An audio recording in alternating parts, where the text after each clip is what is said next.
Hello everyone, welcome back to my another blog. আর আজকে আমার এই ব্লগটি হচ্ছে গরমের সবথেকে ডিমান্ডিং একটি ব্লগ। আর আমি চলে এসেছি ঢাকার সবথেকে কাছে মুন্সিগঞ্জে সুবর্ণভূমি রিসোর্টে। সারাদিনের কাজের ব্যস্ততার ফাঁকে একটু ব্রেকের তো প্রয়োজন হয়ই, তাই না? আর এই রিসোর্টটি ঘুরে আমার যেটি মনে হয়েছে এর থেকে ভালো উইকেন্ড আর কিচ্ছু হতে পারে না।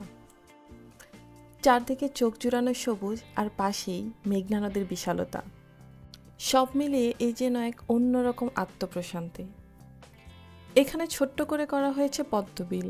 এটি একদম সুইমিং পুলের পাশেই অসাধারণ সুন্দর একটি জায়গা। পুরো পদ্মপুকুর জুড়েই শাপলা ফুটে আছে, আর একদম সামনে তাকালেই মেঘনা নদী। এ যেন কল্পনার থেকেও অনেক বেশি সুন্দর। সুইমিং পুলের পাশেও রয়েছে সুন্দর সবুজ গাছের বাউন্ডারি, যার কারণে বাইরে থেকে সুইমিং পুলে দেখার বিশেষ সুযোগ নেই। স্বচ্ছ পানি, আর যেহেতু সেদিন আমরা ছাড়া আর কারোর বুকিং ছিল না, সো সব মিলিয়ে এই জায়গাটা বেশ ভালো লাগছিল। তো আমার সাথেই থাকো, আর এই ভিডিওতে আমি আজকে জানিয়ে দেব রিসোর্টের বুকিং এবং ফুল প্যাকেজের খরচ সম্পর্কে।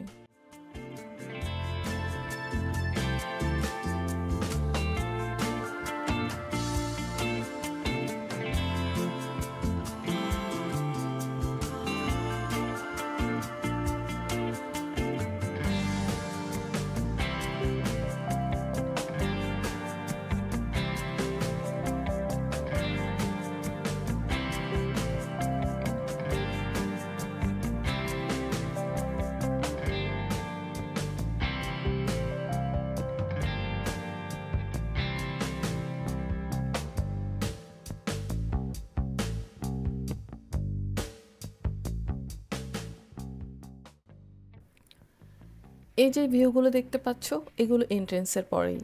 চারদিকে শুধু গাছ আর গাছ। এমন অনেক গাছ আছে যেগুলোর নাম আমি নিজেও জানি না, তাই সেগুলো বলার আর দুঃসাহস দেখাচ্ছি না। এরকম অসংখ্য ফুলের সমারোহ রয়েছে পুরো রিসোর্ট জুড়েই। আমি পার্সোনালি গাছ আর সবুজ খুব ভালোবাসি, তাই আমার কাছে মনে হচ্ছিল আমি যেন গাছের এক রাজ্যে এসে পড়েছি। ইচ্ছে হচ্ছিল যদি এখানে থেকে যেতে পারতাম, কিন্তু সেটি তো কোনোভাবেই সম্ভব নয়। তবে এখন যেটি সম্ভব সেটি হচ্ছে তোমাদের সাথে এই রিসোর্টের ফুল ডিটেলস শেয়ার করা। ফেসবুক পেজের মাধ্যমে আমরা আগে থেকে বুকিং করে রেখেছিলাম। আমরা একটি ডে লং প্যাকেজ চুজ করেছিলাম, যেহেতু আমরা সেখানে নাইট স্টে করব না। তো এর মধ্যে সুইমিং এবং দুপুরের লাঞ্চ ইনক্লুডেড ছিল, যার জন্য আমাদের পার হেড খরচ হয়েছিল 900 টাকা। এর বাইরে আদার্স কিছু খেতে চাইলে, যেমন চা, কোল্ড ড্রিঙ্কস বা কোনো স্ন্যাক্স, সেটার জন্য গুনতে হবে আলাদা করে টাকা। আর লাঞ্চ শেষ করতে করতে অলমোস্ট আমাদের বিকেল হয়ে গিয়েছিল, আর আমরা চলে এসেছিলাম তারপরে রিসোর্টের পিছন সাইডে নদীর পাড়ে। সামনে এটি ছিল একটি ভাসমান রেস্টুরেন্ট। তো এখানে আমরা অনেকটা সময় ধরে আড্ডা দিই এবং ঘোরাঘুরি করে পুরো রিসোর্টটি দেখি। আর তারপরেই সন্ধ্যা হয়ে যায় আর আমরা ব্যাক করি ঢাকার উদ্দেশ্যে।